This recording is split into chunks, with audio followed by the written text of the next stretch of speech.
Police کی خدمت کے ساتھ جہاں لوگوں میں امید، خوشی اور شفا پھیل رہی تھی، وہیں اس کے ارد گرد جمع ہونے والے لوگ اپنی ٹوٹی ہوئی کہانیاں لے کر آتے اور اس کی دعا سے سکون اور نئی زندگی پاتے۔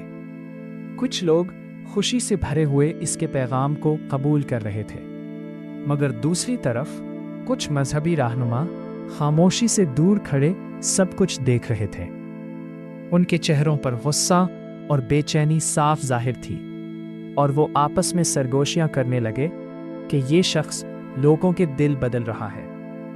آہستہ آہستہ ان کی سرگوشیاں سازش میں بدل گئیں، اور ایک اندھیرے کمرے میں بیٹھ کر انہوں نے فیصلہ کیا کہ پولس کو کسی بھی قیمت پر روکا جائے۔ شہر کا ماحول بدلنے لگا، لوگ بحث کرنے لگے، کچھ اس کے حق میں تھے اور کچھ سخت مخالفت میں، اور یوں ایک خاموش ہلچل نے پورے شہر کو اپنی لپیٹ میں لے لیا۔ اس سب کے درمیان پولس لوگوں کے سامنے کھڑا سچائی کا پیغام دیتا رہا۔ اس کے چہرے پر سکون تھا اور اس کی آواز میں یقین، جیسے وہ جانتا ہو کہ یہ راستہ آسان نہیں مگر سچا ہے۔ مگر خطرہ اب پہلے سے زیادہ قریب آ چکا تھا۔ کچھ لوگ غصے میں اس کی طرف بڑھ رہے تھے، اسے پکڑنے کی کوشش کر رہے تھے، اور حالات تیزی سے بدل رہے تھے۔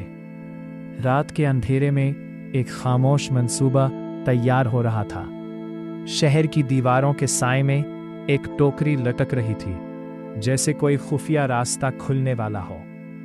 یہ صرف ایک انسان کی کہانی نہیں تھی، بلکہ سچائی اور مخالفت کی جنگ تھی، اور پولس جانتا تھا کہ اب اس کی زندگی ایک نئے امتحان میں داخل ہونے والی ہے۔